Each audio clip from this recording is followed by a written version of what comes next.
Our next presenters are Amy, and she's going to be co-presenting with Daniel Roop. Amy is a project manager with Ty & Bond with almost 15 years of experience providing engineering, design, and management and implementation of wastewater facilities throughout New England and the Southeast, Northern New York. She provides planning, designing, and construction phase services for wastewater treatment plant upgrades, wastewater, and wastewater pump stations. Daniel works with Ty & Bond as a project engineer out of their Westwood office. He has been with the firm 7 years, working on a number of water and wastewater projects from design through commissioning. Dan has also completed CIPs for multiple water and wastewater treatment plants and over 30 pump stations.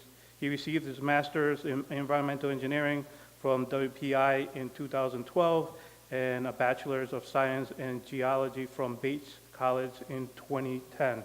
Dan is the chair of NUIA's Asset Management Committee.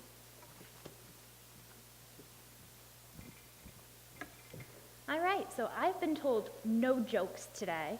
So I want to start with what I said out loud last year, which is I looked across the room and I said, man, this is a distinguished group of people. I never want to present in front of you guys, so. But I do appreciate the opportunity because Dan and I are doing some interesting approaches to reduce the risk associated with resiliency of wastewater pump stations.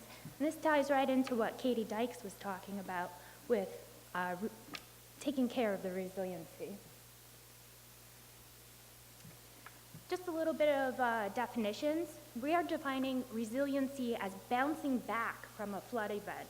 So, and then hardening is protecting a station from impact. So strengthening the structure and making sure we can get back online. Historically, we've tried to protect as much as practical within the budgets that we have to work within. But right now, our current goals are actually to protect those structures and make sure that we can get back in operation. Some of the approaches that we've used is carefully selecting the buckets on the MCCs, selecting those locations. So having your incoming power coming in up high, and then utilizing those lower buckets for auxiliary equipment like HVAC or something that might not process the wastewater. Additionally, in those lower lying areas, we're installing dry pit submersible pumps and putting those cables up to an area that aren't impacted by floods. And then we're also encouraging people to select their equipment locations strategically. So installing generators inside of a station or even on top of a roof or on a high pad to get them out of the areas of concern. So TR16 came out with an update in 2016, and it says for critical equipment, we need to protect against a flood elevation of a 100-year flood plus 3 feet. That's to take care of the impact that we're having from rising sea levels. For non-critical equipment, we need to protect that equipment from a 100-year flood elevation plus 2 feet. And then for new entrances and openings in the structure, louvers or fans, we need to have those installed over a 100-year flood elevation. And then we need to be able to have access in and out and make sure that the stations are operating to a 25-year flood. So with resiliency, we're really talking about risk. How we define risk is an incident, so a flood event, multiplied by how often that could happen, multiplied by the consequence of that failure. And really what everyone's concerned with is the cost of that. So we define that as the flood occurrence and the cost to replace that equipment along with the effort to replace that equipment. Each municipality needs to define their own tolerance of risk. Some considerations might be the location of the pump stations. So if you have a centralized station that takes high flows from other stations, you might place a higher consequence for that station as opposed to the lower flows. And then we're using TR16 along with Connecticut DEEP and Mass DEP to come up with these guidelines. So my project is in Stratford, Connecticut, and Time Bond was hired to do a comprehensive improvement plan for 6 of the largest pump stations. Stratford has a history of flooding. From 95 down to Long Island Sound, it's actually elevated at below the 100-year flood elevation. It's a coastal community, and this first picture is actually a photograph from a storm that they had in 2004. Because of those storms, they hired GZA to do a resiliency report. And in that report, they found that both the plant and the pump stations are vulnerable assets across town. So they're very aware of the impact of these stations and plants going down, so they wanted to combat that, come up with some strategies to do so. So the 6 pump stations that we're going to talk about today are all wet pit, dry pit configurations. Wastewater comes in on one side and then the equipment's mostly located on the other. They're all 1970s construction. They have mostly a CMU block walls with a brick veneer above grade, and below grade they're reinforced concrete structures. So from the 1970s until today, we've actually done a few changes in the industry. We use stronger concrete now. Previously, we might have specified 3,000 PSI concrete, whereas now we go up to 4,500 or even 6,000. And then rebar, with the alloys that we have available, we have stronger rebar and actually specify thicker rebar to reinforce the structures. And then our design methods have changed from 1970s until today. So what we ended up doing in Stratford is taking a model of all 6 of those stations, and we used an IES product called Visual Analysis, Foundation, and Shear Walls to analyze each side and the bottom mats of the stations. So, from those models, what we found are there were 3 major concerns with the structures. There was a buoyancy impact. When you have floods rising and it goes to a 100-year flood elevation plus 3 feet, those groundwater forces can actually tilt or raise the station out of the ground. And what we were concerned with is once those waters subside, that it might settle in a tilted area. That would impact how quickly we could get back online with the force main and the gravity coming in. The second concern was the underground structure. So what we did was build the model of the below-grade walls, and that water pressure as it builds up can actually cause the underground wall to crack because of that moment of inertia.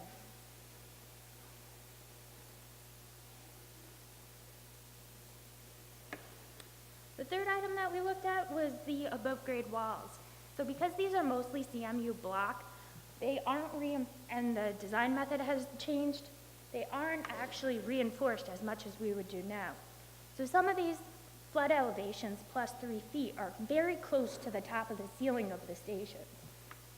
Those reinforced walls, non-reinforced walls just can't handle the loads of those waters.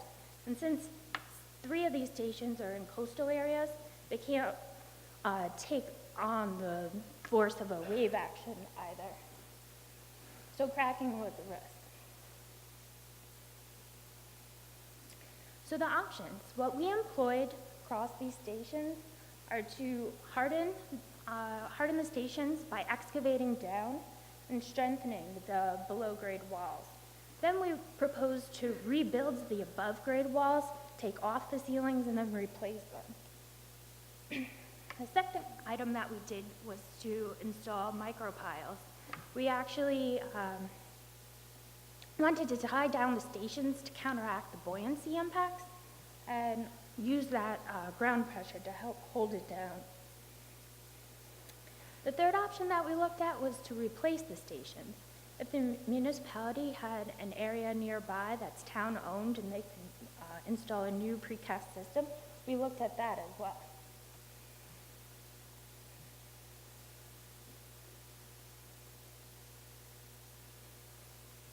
And then the fourth option that we looked at was different structural improvements across the station. We employed pilasters inside of the building so that we wouldn't have to excavate outside. we installed a topping slab on that bottom mat so that we wouldn't have to reinforce the bottom mat in a different means. And then we also used carbon reinforcing on the interior of the walls to strengthen up those moment of inertia impacts. So in Stratford, we had 6 pump stations. You would think that it would be one solution for all, but actually building those models gave us a combination of 5 different solutions. This was able to really prioritize the different options that we could go through to save the town some money and get those structures up to strength to counteract these rising sea levels. So Dan Roop is now going to go through one of his projects in Massachusetts that employed similar methods. Great. Thank you very much, Amy, and thank you all for giving us the opportunity to speak here. It's very, very timely, given in the commissioner's words earlier today, and it's great to hear their continued support. So the project that we're looking at here, this is North Shore, Massachusetts. Ty and Bond was originally hired to evaluate this existing pumping station. It's about 60 years old, and they're trying to decide if they should rehabilitate the existing station or if they should scrap it and construct a new one. As you can see, the proximity is right along the river here.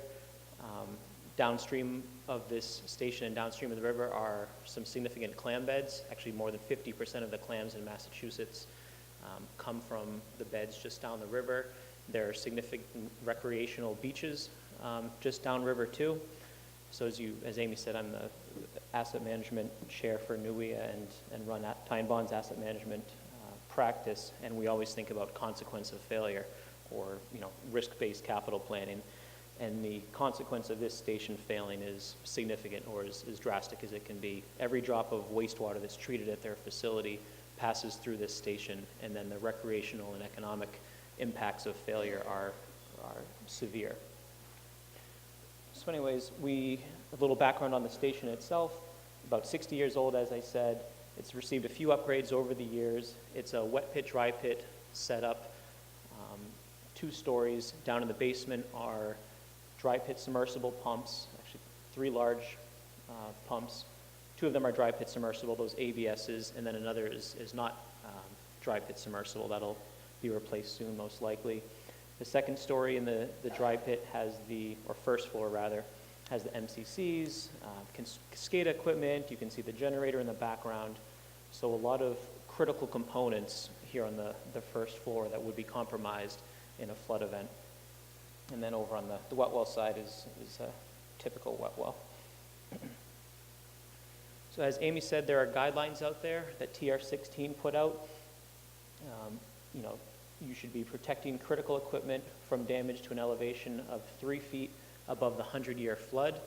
Again, we've been working with Massachusetts DEP to say, is this a hard rule, or do we need to adhere to it, or is it a guideline?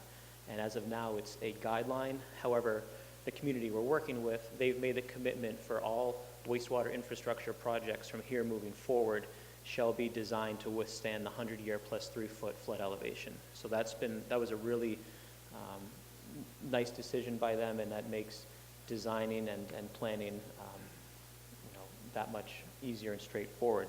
So as you can see, the pump station, it's unbelievable where the 100-year and the 100-year plus 3-foot storm would be. Over on the left side, you can see some electrical equipment. We'd have louvers compromised. So again, this would be pretty significant if there were to be a storm event. Again, critical equipment, as a refresher from Amy's segment, we're talking MCCs, generators, mechanical pumping equipment, and any type of monitoring and control. So, I'd encourage folks here when they're doing CIPs, internally or with consultants, or doing asset management plans, really think about this resiliency component and think about where's the 100-year storm, where's the 100-year plus 3-foot storm, because it's pretty eye-opening when you start diving into this a bit.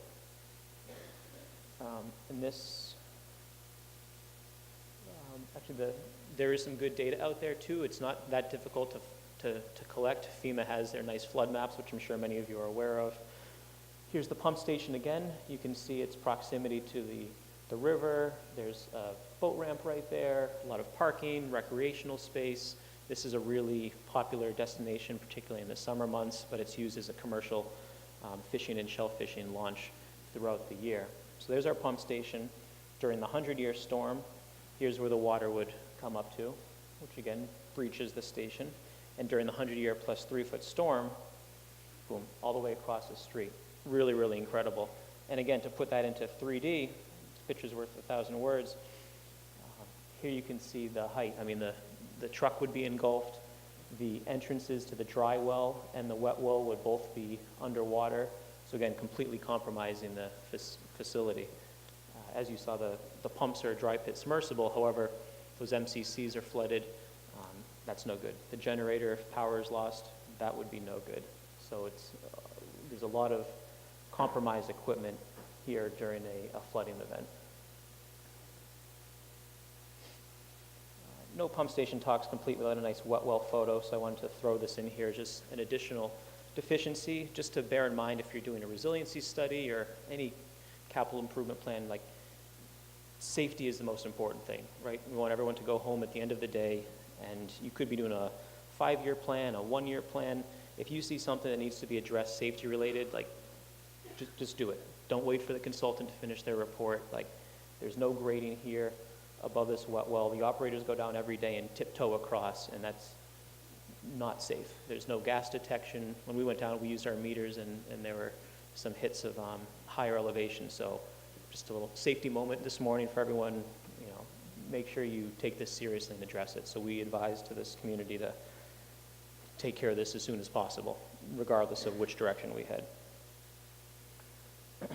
There's, talking about resiliency too, there's also an overflow structure at this community, and it was allowing seawater to come in, or river water to come in. There used to be a check valve, a sluice gate that was removed decades ago. So we recently installed a new sluice gate. That way, if there is a backup at the station, the town will have control over, do we want to discharge into the river and affect the clam beds and bathing beaches, or do we want to have backups into the residents and businesses in town? And then we also replaced a nice inline check valve by Checkmate, because there were actually turtles and other nice creatures coming up into their system through this overflow pipe, which, salt water and pumps, and it's pretty significant II as well, 15, 20 gallons a minute, we're able to eliminate with this new check valve and the sluice gate. So those are just a couple neat side benefits to come out of this project. So talking about alternatives, we had 3 alternatives. 1 was do nothing, 2 was to rehabilitate the existing station, 3 was to build a new one. For alternative 1, rehabilitate and protect, we would do your typical, mechanical, electrical process improvements, like most CIPs recommend. However, this resiliency component is pretty powerful. So the option that we looked at was constructing a new flood wall. Here's some of the models of what that would look like, because we wanted to make sure, actually we did do some modeling, and we found out that the buoyancy issues that Amy talked about would occur here. Below grade, we would see cracking on the walls. Above grade, the CMU block was not reinforced, so the station during even the 100-year flood would have collapsed in on itself. So this is crazy stuff. 5, 10 years ago, when we do CIPs, we weren't always thinking about resiliency, but that's why I really emphasize to consider what the 100-year and 100-year plus 3-foot storm would do to your facility. And in this case, it would have physically compromised the structure. So we did some modeling to develop a flood wall.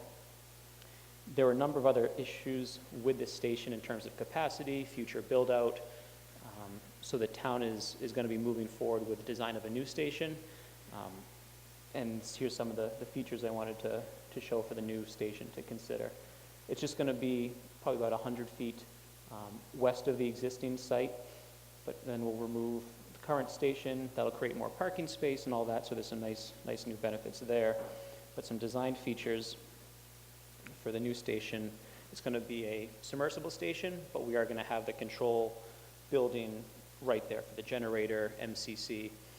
Here you can see our model showing the new control building, and the 100-year plus 3-foot flood elevation is drawn across it. And you can see we have flood doors, so that's a really nice feature. There's many manufacturers out there that make flood doors, flood panels. This is a great way to retrofit your existing facilities, or if you're designing a new facility. They have single doors, they have double doors, swinging doors, sliding gates. There's a lot of nice options for retrofits or new builds that will withstand floodwaters on the outside. We're also putting all of the louvers above the 100-year plus 3-foot flood elevation. That way we're not going to get water spilling in. And that's another pretty easy low-hanging fruit if you're trying to retrofit an existing station. Identify penetrations in your facility, whether it be openings for electrical or louvers, any type of opening that you might have. Try to identify those, and you can patch it up, use a link seal, or even cut it out and install above and then repatch below. To save on the building size and reduce the amount of louver space that would be required, we're proposing a roof-mounted generator radiator up on the top. Again, there would be so much airflow requirements if we did not have this radiator that the building would just be unnecessarily large, where we're trying to save space. The wet well is going to be protected from flooding as well. We're going to propose watertight H20 rated hatches over the valve pit as well as the wet well itself. The town really wants to have access, so we're going to have the crane up above and probably a two well system. That way they can come in and remove grit and clean out and do all the proper O&M activities.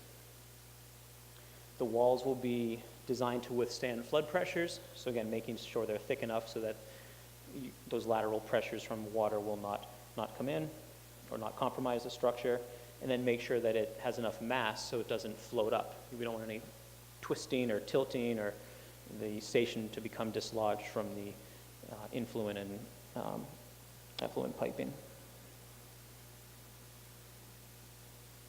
And then to wrap up, there are some nice funding opportunities out there. CT Deep has some funding, and then through FEMA, there's some nice pre-disaster and post-disaster hazard mitigation grants out there, which we're helping some communities with right now. So it's a pretty cool, timely topic. I'm certainly interested in it and passionate about it, so we'd be happy to entertain any questions that folks may have if there's a minute or two, or we can circle back with this offline. All right, I'm standing between you and cookie and coffee break, so enjoy the snacks. Thanks for your time.